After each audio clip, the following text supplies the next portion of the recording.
मनुष्य जीवन को दो चीज़ प्रभावित करती है। एक तो भाग्य, दूसरा है वो है भाग्य आपकी वास्तु।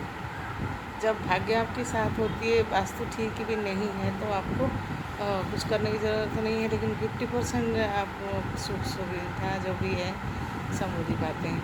तो लोग सोचते हैं कि हमने तो कुछ भी वास्तु तोड़ा नहीं, कुछ नहीं किया और हमको मिल जा रही है।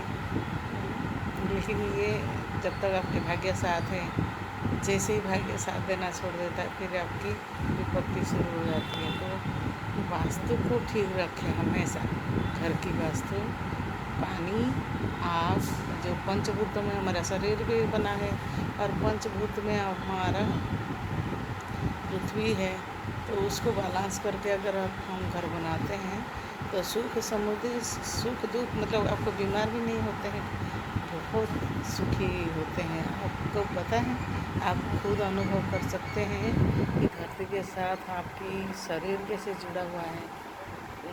देखिए बादल आसमान में जब आती है, बहुत घोर बादल या बारिश होने वाला है, इतनी गर्मी के मौसम में और एकदम से आपको या तो ठंडा मौसम भी है, लेकिन आपके सिर में दर्द या शरीर में कुछ झंझनाहट सा या सिर दर्द, कुछ दर्द सा, हाथों में दर्द शुरू हो जाता है, मतलब इसका है कि लक्षण है कि ज़रूर बारिश होने वाली है, जलवायु में परिवर्तन होने वाली है। आप ये अनुभव भी कितने लोग करते होंगे, आप लोगों को पता नहीं है कि हमारा शरीर के साथ धरती की ये जो पंचभूत जुड़ा हुआ है बैलेंस के साथ, तो वो हमें सिर दर्द होती है। पक्षियों को भी देखा होगा, जब कबूतर बारिश बादल जैसे दिखता है आसमान में, वो उड़ के अपने घोंसला में आ जाते हैं। कोई भी पक्षी वो अब तूफान के टाइम आप देखा कभी पक्षी उड़ते हुए, सबको सब पता लग जाता है। इसलिए घर की वास्तु को ठीक रखिए। और इससे इतना ही है, मैं अभी वास्तु की टिप्स देने वाली हूँ कि आपको किस दिशा में क्या रखना चाहिए। आपको क्या कोई परेशानी है तो आप मुझे कांटेक्ट कर सकते हैं, मेरे कांटेक्ट नंबर भी है इसमें।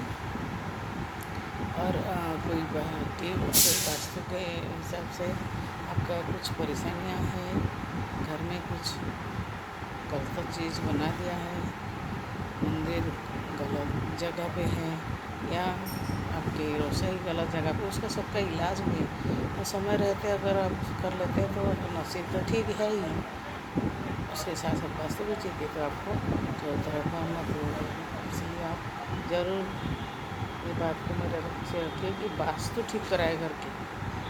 और नहीं, जहाँ आप रहते हैं, चाहे आप किराए पर रहते हैं चाहे अपने घर में रहते हैं, तो आप ज़रूर उसका वास्तु का लक्षण, वास्तु का जो भी है मतलब दिशा, ये सब कुछ ठीक कराए, तो फिर आपसे सुखी कोई होगा ही नहीं। आपको कोई कमी नहीं रहेगी पैसों की, आपके बच्चे कोई गलत काम नहीं करेंगे। आप देखिए बच्चों के गलत दिशा में अगर घर में अपने रूम ले दे दिया तो बच्चे मुरब्बी बन जाते हैं अपने घर के। साउथ वेस्ट में बच्चों को कैसे रख लिए, आप खुद उनके नौकर की तो दास जैसे वो समझेंगे। तो इसीलिए जब बुढ़ापा आता है भी कभी कभी क्या होता है, बच्चे आपको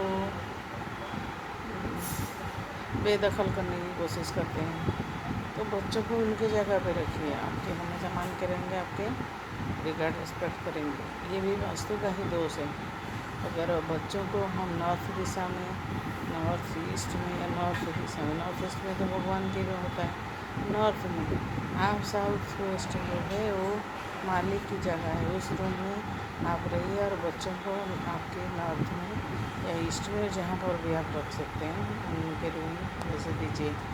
ये देखिए बच्चा कितना अच्छा, और नॉर्थ ईस्ट में बच्चा क्या है थोड़ा सा नॉर्थ वेस्ट में किचन की जगह अगर बच्चे के रूम दे दिया, उससे में बच्चा पागल हो जाता है, उसको क्रोध हो जाता है, उल्टा सीधा हरकत करने लगता है समाज में और दूसरों के साथ लड़ाई झगड़ा करने लगता है, उससे वो कंट्रोल नहीं कर पाता, अपना टॉलरेंस खो करता है और गलत करने शुरू कर देता है। तो इसलिए ये सब चीज़ को जानने के लिए आप मुझे कॉन्टैक्ट भी कर सकते हैं। मैं आपको बिल्कुल फ्री मेरी एडवाइस होती है, आप मुझे फ़ोन करके और मेरे को कमेंट कीजिए, लाइक कीजिए, तो मैं आपके लिए बिल्कुल फ्री ही सारी एडवाइस देने के लिए